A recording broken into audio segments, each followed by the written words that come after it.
They called it Drachenfeld, the Field of Dragons, a remote village high in the Bavarian Alps, cut off from the world by snow and silence.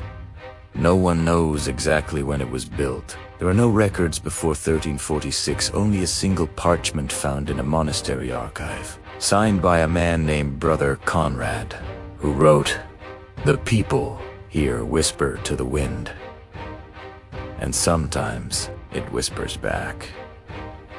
In 1347, the plague swept through Europe like a tide of darkness. Entire cities vanished, but when it reached Bavaria, something strange happened. Drachenfeld did not die. Travelers passing through said they saw smoke from the chimneys, heard church bells, and glimpsed people walking in the fields. Yet when they entered, the streets were empty. No one ever returned after nightfall.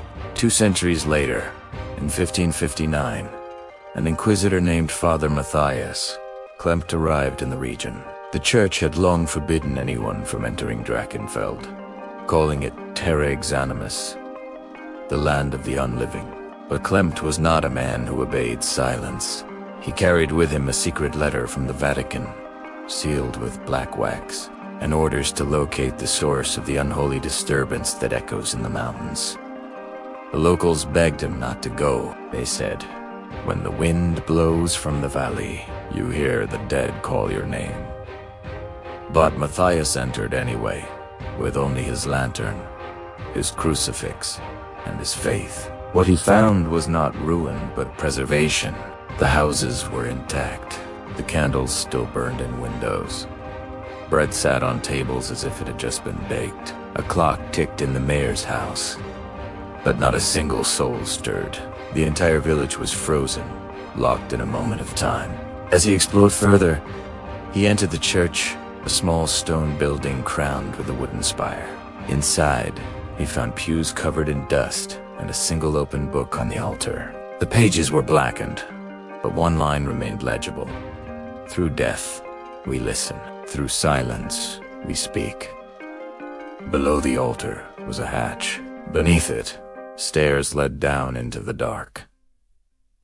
The air grew cold as he descended. The walls were carved with symbols, circles, intersecting crosses, patterns that resembled the human ear. And at the bottom of the stairs was a vast hall lined with pews.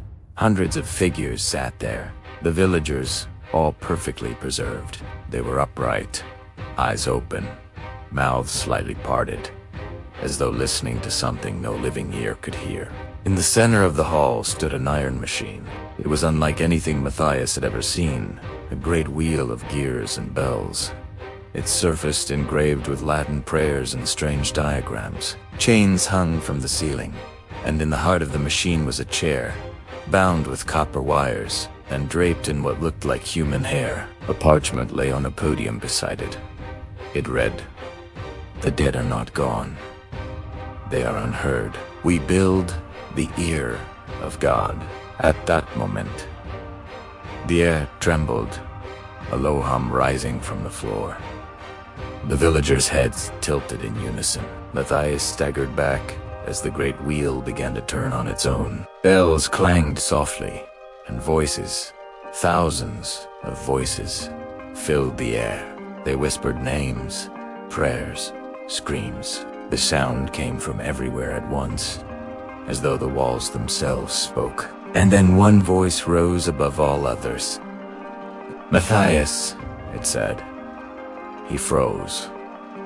It was his mother's voice. She had died 30 years ago. He fell to his knees, trembling. "Who are you?" he cried. The machine roared. The villagers' eyes flared with light, and then silence.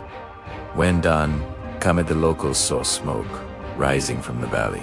They found the church burned to ash, the ground blackened. No trace of Matthias or the villagers remained. Only the iron wheel was left, half melted, fused into the earth like a scar. In 1891, explorers rediscovered the site. They found fragments of the machine buried deep in the soil. When tested, the metal emitted a faint hum at low frequencies, like a voice speaking under the breath. To this day, no one can explain it. The region remains uninhabited. Locals say the wind carries whispers when it snows, and that the names it speaks belong to those who dare to listen too long. And on cold winter nights, the old men of Bavaria still tell the tale of the village that spoke to the dead, a place that tried to build a bridge between worlds and vanished beneath its own echo, because some doors, once opened, never close again.